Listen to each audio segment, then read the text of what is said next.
这个功能也是我来台湾之后才发现。另外尴尬的地方就是网友在网络上调侃，以为中国打过来了。那我作为一个中国人就面对我老婆，看到这样的新闻还是蛮尴尬的。然后把门打开冲出去之后，我就看到真的是整个地面都在晃，然后门口停的车子啊什么的，真的像车震一样，晃得好厉害，整个地面就感觉像果冻一样，咚咚咚在弹。Hello， 大家好，我是煮菜的奶爸狗狗，是一个没什么流量的 YouTuber， 喜欢拍一些不怎么夸台湾的影片，得罪观众。先摇摇头啊，惊魂未定。就是我刚开始做 YouTube， 然后分享两岸的话题呢，第一部影片就是讲来台湾比较不习惯的地方。第一个想到的就是丢垃圾，因为台湾的垃圾有分为干垃圾、湿垃圾、厨余垃圾，还有回收垃圾。回收垃圾里边呢，还有分纸类、玻璃类、塑料类等等等等。那每一个街区每天差不多会来2趟垃圾车，定时会来收垃圾。然后135跟246来的垃圾车回收的垃圾还不一定一样，有时候135会回收纸类、玻璃类，然后246就回收塑料类这样子。所以在台湾丢垃圾，我觉得作为一个新住民还是蛮不习惯的地方。还有一个比较不同的地方呢，就是经常会坐的捷运，台湾的捷运跟上海的地铁，就是上海的地铁很直观的差异，就是每一个人每一个乘客进去之前都需要安检，而且很奇怪的就是大包需要安检，小包有时候人眼看一下，人眼扫描就可以，这是大陆很奇怪的一点。那还有一个很不同的地方就是它不算太日常的生活，但是只要经历过一次就是终身难忘，那就是台湾的地震。我记得我是2020年的12月来台湾的，那个时候刚来台湾还是疫情的时候，然后就需要在宾馆里隔离15天，好像是2周15天的时间。那我当时来就是圣诞节还有跨年夜都是在宾馆里面一个人度过。万幸的就是这15天里边没有发生地震，因为像我这样一个从来不地震的地方来到台湾，如果在隔离的时候感受一次地震，我真的可能会马上想回去，隔离结束就回家了。因为隔离的时候一个人在里边非常无助，然后又没有地震的经验，所以万幸就是隔离的期间台湾对我还是很友好的。那刚刚结束隔离好像1个星期以内，也就是2021年的1月9号，我记得很清楚，就是在手机上先是收到了一条地震警报。这个功能也是我来台湾之后才发现，手机竟然还有这个地震提醒的功能，在上海从来没有用到过这个功能，然后就有一条地震提醒的功能。好险就是台湾真的对我很客气，第一次收到这样的地震警报的地震震度非常小，就是我忘记我当时有感还是无感了，只是知道有地震这么一件事情，但是没有太深刻的印象，应该是感觉很小，晃动的也很小。那然后呢，我印象很深刻，就是又差不多过了1个月，又收到了一次地震警报，然后那次警报真的有一点让我尴尬，就是大家知道2021年的2月7号，应该是2月7号吧，我没记错的话，好像是连续14条地震警告，就是而且是晚上，然后实际上的地震震感也是很小，没有到很严重的程度，就是地震没有让我留下深刻的印象，而是地震警报让我留下了深刻的印象。另外尴尬的地方就是网友在网络上调侃，以为中国打过来了。那我作为一个中国人就面对我老婆，看到这样的新闻还是蛮尴尬的。后来就一直没有什么大地震，一直到2021年的10月份，我来台湾的生活经验真的是像一个地震的历史手册一样。2021年的10月份有一次蛮大的地震，我记得我们当时租的房子是在4楼，住在4楼，当时壮壮已经出生了，然后当时家里突然就地震了，我跟我老婆，我不知道我老婆啦，但是我是很紧张，因为我没有经历过，但是她可能因为有小孩的关系，也还表现得蛮紧张的。然后我们赶紧抱起壮壮，连鞋子都来不及穿，直接从4楼就跑下楼，飞奔下楼。跑到街上看到其他邻居都一个人都没有出来，就是非常淡定。整条街上只有我跟我老婆，然后抱着一个小朋友，然后2个人都没有穿鞋，就光着脚站在街上，然后看了一下，好像没什么大动静了，就继续回到家里。但是那次我印象还是蛮深刻的，感觉整栋楼都有在晃，还算蛮大的，震度蛮大的一个地震。再然后又到了2021年的11月，我记得当时也有2次比较有感的地震。我真的来台湾的生活经验好像是一本地震历史记录手册一样。那之后呢，就到了2022年的1月，那也是一次让我印象很深刻的地震，因为有地震发生，我都会在微信的朋友圈去发布一个像记录一样的。2022年的1月3号，我们当时因为是好像准备买房子还是什么添置家具啊什么，所以当天我们在 IKEA 也是带着壮壮，我跟我老婆2个人在 IKEA。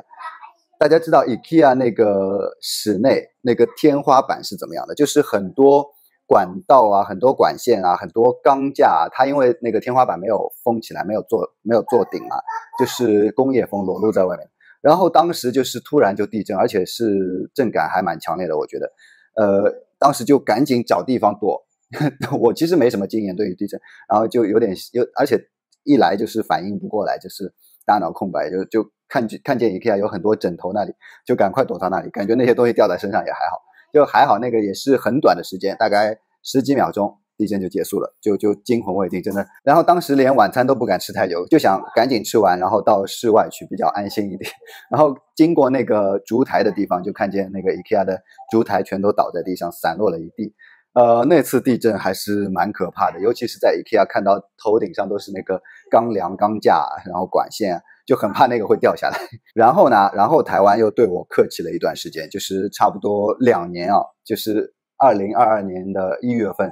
到2024年今年的这个1月份、2月份都还是很太平，好像印象中没有太大的地震，真的就可能小震一下，所以让我对地震的这个恐惧的印象已经有一些淡忘了。人类就是这样，就是大灾难，就是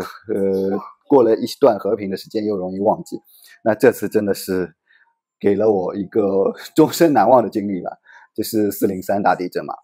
那天早上真的，我们闹钟其实是设的8点，但是妹妹8点不到她就会醒，有时候，所以那天也是妹妹先。大概是7点40分的时候她就醒了，然后开始就在那吵我们，然后那个时候其实人还刚刚醒，还迷迷糊糊的时候，那个地震是7点50几分嘛，就是人还迷迷糊糊的时候，我老婆先说，因为我这个人其实感觉系统比较麻木，然后我老婆比较敏感一点，然后果果就说地震了，然后我脑子也是很空白啊，就是先自己爬起来，然后再把妹妹抱起来，然后再去拿手机，就是真的很混乱，那个时候脑子很慌张。然后就想跑出去，但是因为刚刚起床，睡觉的习惯就是只穿内裤，刚刚起床什么都没有穿，只穿了一条内裤，就是先抱着妹妹先跑出去了。然后这次真的是震得很大，我就看着我们家那个吊灯就是左右摆动的幅度很大，而且我们家是住1楼啊，就是1楼的那个吊灯摆动幅度已经很大了。然后我抱着妹妹跑出去的那个时候，感觉就已经站不稳了，然后我的胳膊都撞到了门框上面。其实那个时候不应该跑的，就是跑可能反而更危险。但是说实话，我们家如果找一个比较坚固的东西，桌子啊什么，去躲在下面的时间跟跑出去的时间差不多，因为1楼嘛，那就觉得还是跑出去比较放心一点。然后而且门要打开着，就怕门框变形，万一怎么样跑都跑不出去嘛。然后把门打开冲出去之后，我就看到真的是整个地面都在晃，然后门口停的车子啊什么的。真的像车震一样，晃得好厉害，整个地面就感觉像果冻一样，咚咚咚在弹。然后冲出去，真的也觉得人类在自然面前非常渺小，就是很无助的感觉。还有一点就是身上只穿了一条内裤，就是有一些犹豫，因为也是看到外面没有人跑出来，非常犹豫要不要在外面继续等地震过去，还是回到家里，有一些羞耻感，回到家里就是这样一种犹豫的感觉。然后这次地震持续的时间也是蛮久的嘛，就是真的很可怕。很可怕的一次经历，然后回来之后，后续还有什么余震啊什么，那个时候就赶紧先把衣服啊穿好。然后我这个人其实近视眼也是地震当中很讨厌的一点，就是还要尤其晚上睡觉的时候，睡醒起来还没有换近视眼镜，就要先拿框架眼镜真的就是手忙脚乱，脑子里又一片空白。那天刚好是连假前的最后一天工作日嘛，那当天果果就决定上午先请假，下午再看情况去不去公司。那壮壮就整天请假等在家里。那感觉一家人在一起比较有安全感，就是真的很慌张。然后经历了那一个上午呢，就感觉随时人站在那里就觉得在晃，然后时不时要盯着家里的那个吊灯看一下有没有在晃。另外就是那天很不敢坐下来，感觉随时要拔腿逃命。然后那天真的就是做什么事情都没什么心思，就感觉脑子里一直只要站着做事情就觉得好像在晃，然后就停下来要去看吊灯。甚至地震后的第二、第三天都是到现在都还有一点这样的状况。另外就是改变了原本一些习惯，就包括洗澡本来会可能洗的不怎么注意时间，然后现在洗澡就是能尽快洗完就尽快洗完。还有就是改了我一个多年来的坏习惯，就是上厕所时间太久。真的没想到这个地震还治好了我多年的痔疮，就是上厕所现在就赶紧上完马上就出来，省得比方拉到一半的时候地震了，提着裤子跑很尴尬的。然后那天晚上本来很久没有做的壮壮跟妹妹的直播吃晚餐，就是当时就想问候大家一下有没有发生什么意外啊什么的，还是否平安。然后也另外一个就觉得可以跟大家聊聊，有一种抱团取暖的感觉。就当时真的还是蛮害怕的，因为当天下午后来果果就去公司上班了，然后只有我一个人带他们两只在家里。他们下午睡觉的时候我都没有敢跟他们一起睡，就是睁着眼睛一直看着家里会晃动的地方，看有没有地震。因为躺在床上我觉得我的体感更不准，就是感觉床有时候心跳都感觉床好像在晃的感觉。那后来呢，就看新闻里边专家说未来的2到3天都有可能发生6.5到7的大地震。我想第一次的大地震也才7.2级，后续的余震都要达到6.5，至少6.5以上的大地震。当时就在想是不是要找个地方逃难去了，真的是提心吊胆过了2、3天。连晚上真的第一天晚上我就准备好了一些贵重的物品啊、证件啊什么的，然后包里还有行动电源啊、手电筒啊、随身替换的衣服啊，我都有准备好，真的就是非常提心吊胆。但好在我还是睡眠比较好的，就是晚上睡着了也不会醒来什么，就其实真的就是像台湾人说的，小震不用跑，大震跑不了，就是不要自己吓自己，该睡该吃还是该怎么样就怎么样。那果不其然，第一天晚上其实有发生了，好像12点半有发生了一次有感的余震。那其实当天晚上我真的已经无感了，已经因为随时都感觉在震，随时都没有在震，就是自己的体感已经不准了。然后看到新闻有说晚上12点半的时候有发生一次有感的余震，后来也就还是继续安心睡。那第二天的晚上好像是2点多的时候也是有一次有感的余震，第二天晚上就更加对自己好像没有影响了，就是感觉好像人已经有一点麻木了还是怎么样，就是随他去了，放宽心了，就是向台湾人学习吧。然后到第3天好像中午也是有在震。本来呢我们连假里是准备带2个小孩到总统府去玩，因为总统府它有一个迷宫的活动，就是整个总统府开放，然后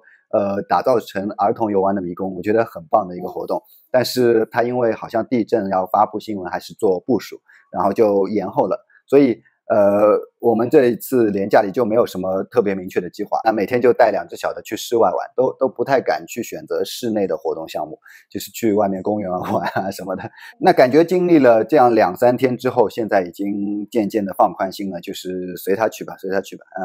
该怎么样就怎么样吧。那这次有一个很感动我的新闻，就是台北市好像有一家产后护理中心、月子中心嘛，有一个女护理师在地震发生之后第一时间就先护住了在那边的宝宝。护理师左手右手一边一个拉过婴儿床铺，蹲低身子，反应超迅速，一次护住3个床位，身后的抽屉已经被震到滑出来。他的举动真的很让我感动，就是他一个人好像护了2、3个，把那个宝宝的推车都推到自己周围，然后用身体覆盖住他们，真的很了不起。因为我自己也经历过地震，觉得第一时间可能就想着先自己跑，然后再有一点理性的情况下，会想着带着小孩保护他们，这样就是他就是已经克服了自己第一个反应，潜意识的反应，然后把小孩护在自己身下，这一点真的很厉害，就是很让人感动。那截止到目前，我看到这次403大地震还是有10几个人罹难，然后有1000多个人受伤。那虽然这次也是7级以上的大地震，但是好像相比于921大地震同样也是7级以上，这次的伤亡已经还算比较乐观一点，就没有那么严重。可见台湾的建筑在抗震性上还是很过关的，就包括我们家现在这个房子也是40几年的屋龄，但是完全没有出现一些裂痕啊什么的。那最后呢，还是希望后续大家都能平安无事。但是从科学上来看，就是目前这个好像地震带啊还是什么的地壳，它是处于一个11年的活跃周期，所以确实很多专家说未来发生大地震的可能性很高。包括这2天的天气也蛮异常的，包括大雨啊，然后有怪风啊，确实还是蛮提心吊胆的让人。但是怎么说呢，生活还是要照旧嘛，那就希望大家都能平安无事，然后做好一定的防范，有备无患。但是还是要稍微放宽心一点，不要自己吓到自己，不要像我这样自己吓到自己，都整天感觉在地震。那最后就是祝福大家，那我们下期再见，大家再会。